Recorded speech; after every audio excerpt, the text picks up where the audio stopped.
మీ business ఏదైనా మీ ఊర్లో promotion చేయాలంటే అది సుమన్ టీవీతోనే సాధ్యం. ఇప్పుడే సంప్రదించండి. Welcome to Suman TV. ప్రస్తుతం అయితే నల్లగొండ జిల్లా మునుగోడు మండలం సింగారం గ్రామంలో ఉన్నాం. సింగారం గ్రామంలో కోడి నవ్య అనే ఒక మహిళ బోన్ క్యాన్సర్ తోటి గత సంవత్సరం నుంచి బాధపడుతూ ఆమెకు ఒక చిన్న బాబు ఉన్నాడు. 11 నెలలే ఉన్నాడు. ఆ బాబు పరిస్థితి కూడా చాలా దారుణంగా అయిపోయింది. ఈ సింగారం గ్రామంలో వాళ్ళ ఇంట్లో కానీ ఈ యొక్క గ్రామంలో విషాద ఛాయలు అలుముకున్నాయి. మరి ఏ విధంగా చనిపోయింది, ఎట్లా చనిపోయింది అనే విషయాన్ని వాళ్ళ కుటుంబ సభ్యుల్ని, ఇక్కడ ఉన్న గ్రామస్తులను అడిగి తెలుసుకునే ప్రయత్నం చేద్దాం.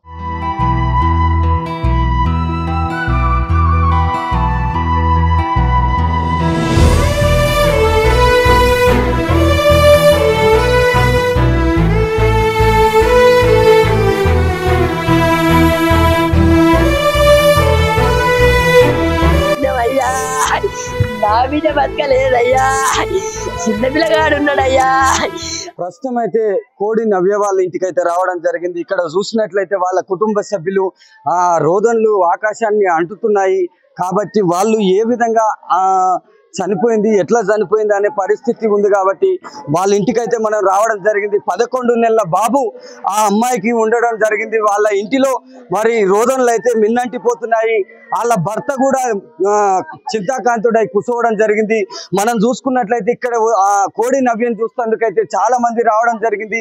విజువల్లో చూసుకున్నట్లయితే కోడి నవ్య కుమారుడు 11 నెలల బాబు, ఇంకా సంవత్సరం కూడా పూర్తి కాలేదు.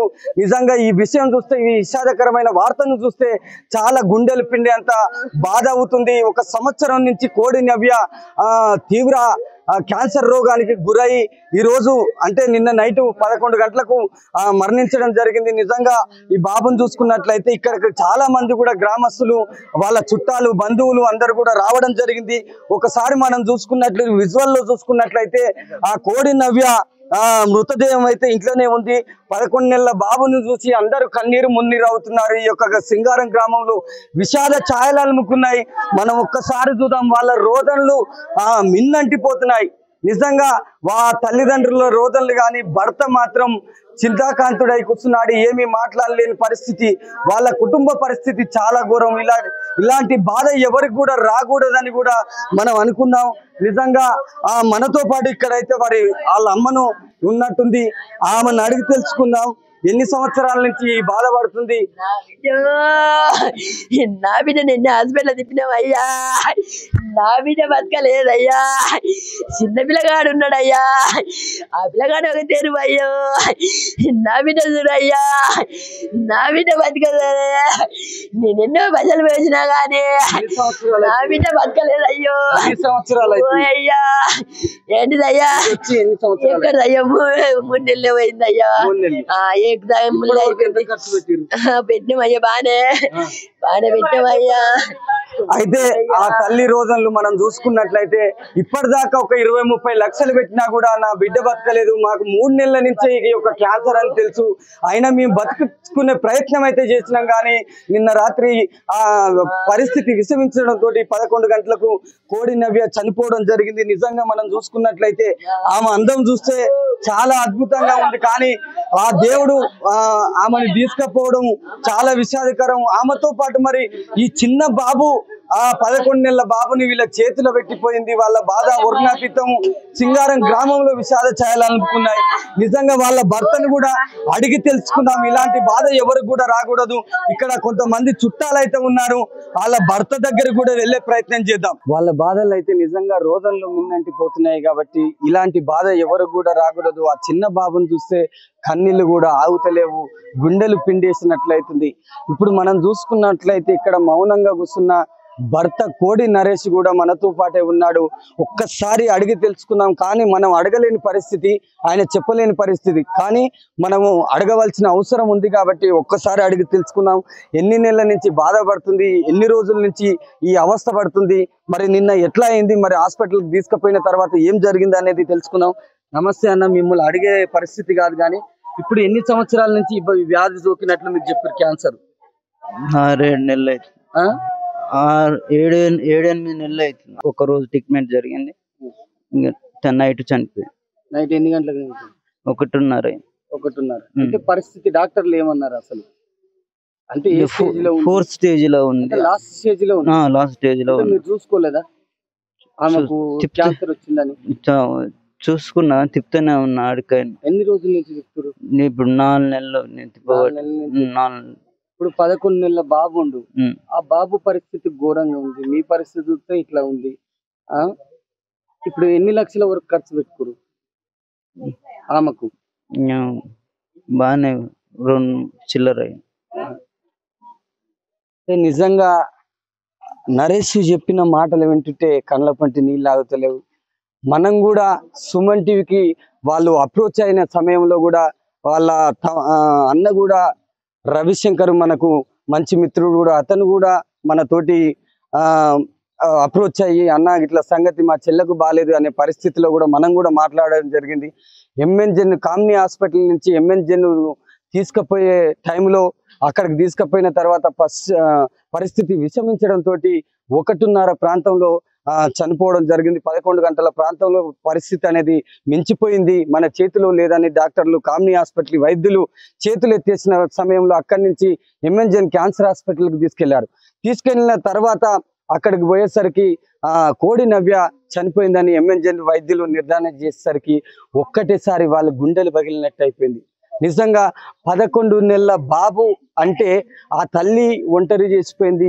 ఈ 11 నెలల బాబుని పసి కూనని ఏం చేయాలను అనే పరిస్థితి ఎవరు జాదాలే. అటు చూస్తే తండ్రికి అంటే అమ్మ లేనిది కూడా కొడుకు జాదలే, కానీ తండ్రి లేకుండా తల్లి ఏ విధంగానైనా సాధుతూ, కానీ ఇప్పుడు ఆ పరిస్థితి లేదు, తల్లి వెళ్ళిపోయింది ముందుగానే.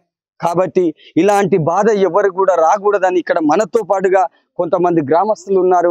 మరి వీళ్ళ కుటుంబ పరిస్థితులు ఏంది, వీళ్ళ స్థితిగతులు ఏంది, ఎట్లా ఉండేది, కోడి నవ్య ఈ ఊరి వాళ్ళతోటి ఏ విధంగా ఉండేది అడిగి తెలుసుకునే ప్రయత్నం చేద్దాం. ఇప్పుడు మనతో పాటు కోడి నవ్య మరిది కూడా మనతో పాటే ఉండి అడిగి తెలుసుకున్నాం. నిజంగా నరేష్ అయితే బాధతోటి ఉండి కనుక ఏం చెప్పలేకపోతుండే. మరి వాళ్ళ అన్న వాళ్ళ వదిన ఈ బాబుతోటి ఎట్లా ఉండేది చెప్పినానా? మీ వదిన పరిస్థితి ఎట్లా ఉండే అసలు?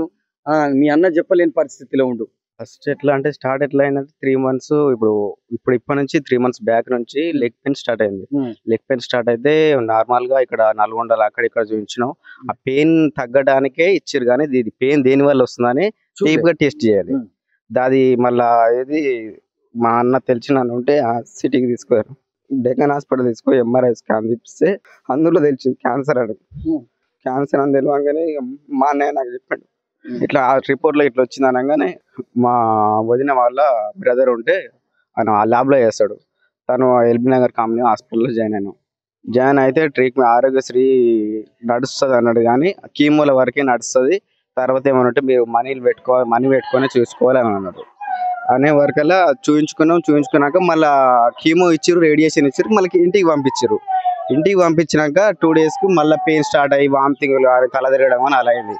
అలా కాగానే మళ్ళీ ఎమ్మటే ఎల్బీ నగర్ కామినీకి వెళ్ళాం. ఎల్బీ నగర్ కామినీకి వెళ్తే ఇప్పుడు ఐసీయూలో అడ్మిట్ చేసుకోవాలి, ఫస్ట్ 50,000 డిపాజిట్ చేయాలి, ఇట్లా ట్రీట్మెంట్కి ఇంత ఖర్చు అవుతుందని మామూలుగా మ్యాక్సిమం అలా చెప్పంగానే ఎమ్మటే మేము ఇక అల్ల మనీ ఎక్కువైతుందని బసవతారకం వెళ్ళాం. ఆరోగ్యశ్రీ నడుస్తుందేమో బసవతారకం పోయినాం. డైరెక్ట్ బసవతారకం పోతే అల్ల ఆరోగ్యశ్రీ నడవదు, మనీతోటే ట్రీట్మెంట్ జరుగుతుంది అని అన్నారు. ఆ నుంచి నిమ్స్కి వచ్చినాం. నిమ్స్ హాస్పిటల్కి వస్తే అక్కడ కూడా ఆరోగ్యశ్రీ చెల్లలేదు. ఏమంటే మనీతోటే జాయిన్ కావాలి, మన సగం ట్రీట్మెంట్ మీరు ఎల్బీ నగర్ కామినీలో తీసుకోరు కాబట్టి ఇప్పుడు ట్రీట్మెంట్ కూడా మేము ఏం వేయలేము, కాకపోతే అట్లా జనరల్గా చూస్తాం అంతే తప్ప మేము ట్రీట్మెంట్ అంటూ ఏం వేయలేము, గ్యారంటీ కూడా చెప్పలేము అని నిమ్స్లు అన్నారు. నిమ్స్లు అనగానే ఇక మా అన్నయ్య పైసలు అయితే ఏమైనా అప్పు తెచ్చుకున్నా పెట్టుకుందామని మళ్ళీ ఎల్బీ నగర్ తీసుకొచ్చినాం. ఎల్బీ నగర్ తీసుకొస్తే డాక్టర్ ఏమంటారు అంటే 0% కదా 1% కూడా మీకు గ్యారంటీ చెప్పలేము, ట్రీట్మెంట్ చేస్తుంటే కూడా చనిపోవచ్చు చెప్పలేము అని అన్నాడు. అనగానే ఏమంటే ఇక మాకు తెలిసిన ఉంటే ఎంఎన్జీ హాస్పిటల్ కొంచెం ఫ్రీ అవుతుంది అంటే ఎంఎన్జీ హాస్పిటల్ పోయినాం. ఎంఎన్జీ హాస్పిటల్ పోతే నైట్ అడ్మిట్ చేసుకోలేదు, మళ్ళీ తెల్లారి ఎమ్మటే అడ్మిషన్ చేసుకోరు, ఐసీలో పెడతారు. ట్రీట్మెంట్ అయిపోయింది. WBC కౌంట్ అది రక్త కణాలు తక్కువైనాయి అంటే ప్లేట్లెట్స్ ఎక్కియాలని అన్నారు. ఎక్కియాలంటే ఆర్డీపీ తెచ్చినాం, అవి ప్లేట్లు 6 తెచ్చినాం. అవి ఎక్కించినాక ఇక గ్లూకోజ్ పెడుతుంది. గ్లూకోజ్ ఎక్కుతుంటేనే కొంచెం మంచిగా ఉంది, ఇక 11 దాకా మంచిగా ఉంది. ఒక 125 సమయంలో అన్నయ్య అని పిలిచింది బావ అన్నది వచ్చాను. నిజంగా ఇప్పుడు వాళ్ళ మరిది అంటే కోడి నవ్య మరిది చెప్పిన పరిస్థితి అయితే ఆమె డాక్టర్లు ఏమని చెప్పారంటే 0 పాయింట్ కూడా అసలు మేము ఏమి ఇవ్వలేము, ట్రీట్మెంట్ చేస్తుంటే కూడా చనిపోతుంది అని చెప్తుంది. నిజంగా అబ్బాయికి కూడా కడుపులో ఎంతో బాధ అవుతుంది, కానీ మనతోటి మొండిగా చెప్పబోతున్నాడు. చెప్పినా కూడా కడుపులో అంటే సొంత వదిన చనిపోతే ఎట్లా అంటే ఒక అక్కలాగా భావించే మరిది అంత బాధ ఎట్లా ఉంటుంది అంటే అది మనకు కూడా తెలుసు. నిజంగా మనమైతే ఏం చెప్పలేకపోతున్నాం. నిజంగా ఇటువంటి బాధాకరం వార్త మనం వినడమే చాలా బాధాకరం. ఇలాంటి బాధ కూడా ఎవరు కూడా ఏ తల్లిదండ్రులకు కూడా ఏ భర్తకు కూడా ఏ కుటుంబంలో కూడా రాకూడదని కోరుకుందాం. సుమన్ టీవీ ద్వారా వాళ్ళ కుటుంబానికి ఈ అబ్బాయిని చూసైనా మరి వాళ్ళ కుటుంబానికి ఉన్నది మొత్తం అమ్మి ఆమెకైతే హాస్పిటల్లో చూపెట్టడం జరిగింది. ఈ చిన్న అబ్బాయి కోసం మీ యొక్క ఆర్థిక సాయం చేసినట్లయితే ఆ అబ్బాయి ముందుకు జీవితం సాగుతుంది. కాబట్టి మీ యొక్క ఆర్థిక సాయాన్ని అందించవలసిందిగా మానవత్వం ఉన్నవాళ్ళు ఎవరైనా సరే ఈ అబ్బాయి కోసం మీ ఆర్థిక సాయం అందించాలని కోరుకుంటుంది సుమన్ టీవీ. కెమెరామెన్ రవిశంకర్తో మహేష్ సింగారం.